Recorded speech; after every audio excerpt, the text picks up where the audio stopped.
Hi everyone, it's Baker here, and this is Baker Gets Cooking, and this is the second part of the pizza video. Part one was how to make the dough, which we have here, and part two, which is tonight, is the pizza.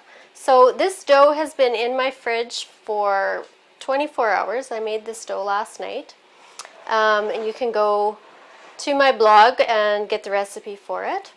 So it's kind of cool. I've had it out of the fridge for about half an hour, and it needs a little bit of time to kind of get the chill off of it.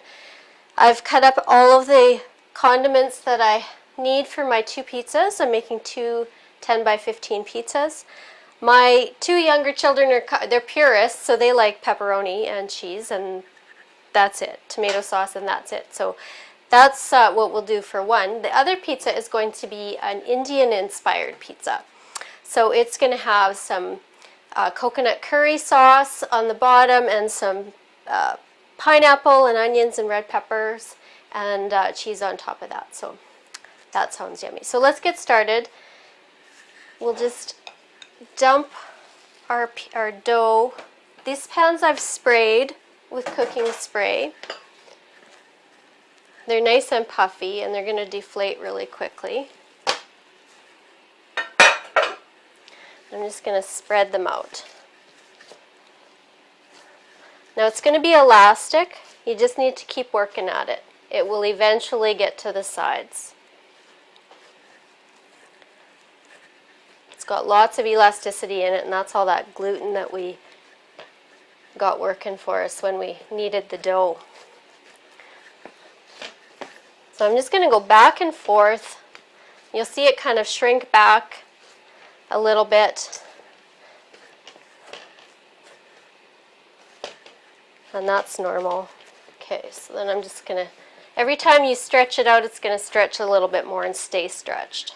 And eventually it'll reach the sides of our pan. You could do whole wheat crust if you want. I would replace about half of the white flour with whole wheat flour. Okay, that looks pretty good to me. So now we can do our toppings. This is what my family likes. Of course, this is like a blank canvas. You can do whatever you like. If your family likes ham and pineapple, that's what you do. Or whatever.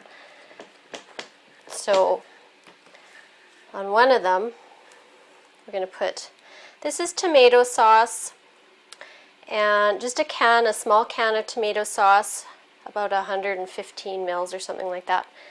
And I've put a little garlic powder in there and a little bit of oregano. And I'm going to use my offset spatula.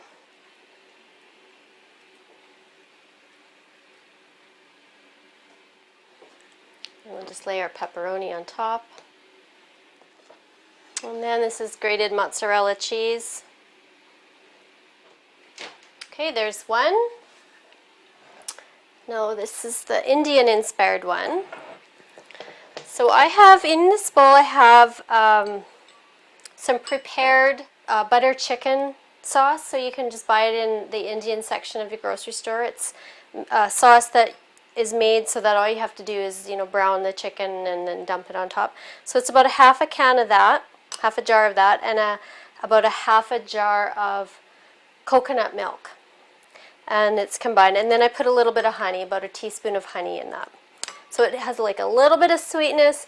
It doesn't have very much heat. It's quite a mild curry.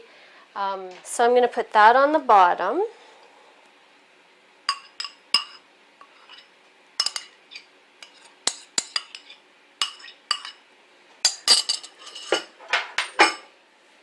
Okay, and then I'm going to put a little bit of the cheese right on top of the sauce. Because we have raw vegetables that we're cooking, if you put the raw vegetables on the bottom and then cover it with a bunch of cheese, the cheese kind of insulates it, and the vegetables don't cook very well. So if you put most of the cheese on the bottom and just save a little bit for the topping, then that allows for the vegetables to cook a bit. So a little bit of mozzarella and then a little bit of cheddar. Okay, so we've got some chopped white onions, diced fine. That's not a fine dice, it's a medium dice.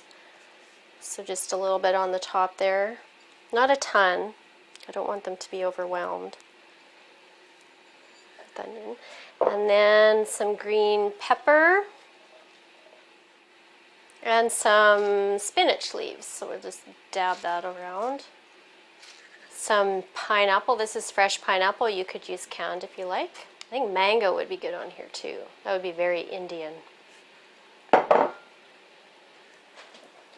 then lastly I have some banana peppers, hot banana pepper circles.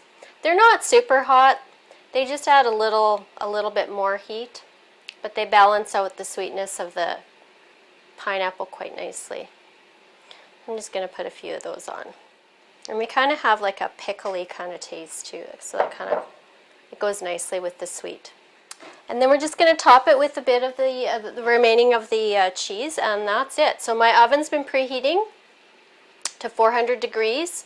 I'm going to start checking these pizzas in about 15 minutes. And they'll probably take, 15 to 25 minutes depending on how hot your oven gets. Okay, that's it. In the oven they go.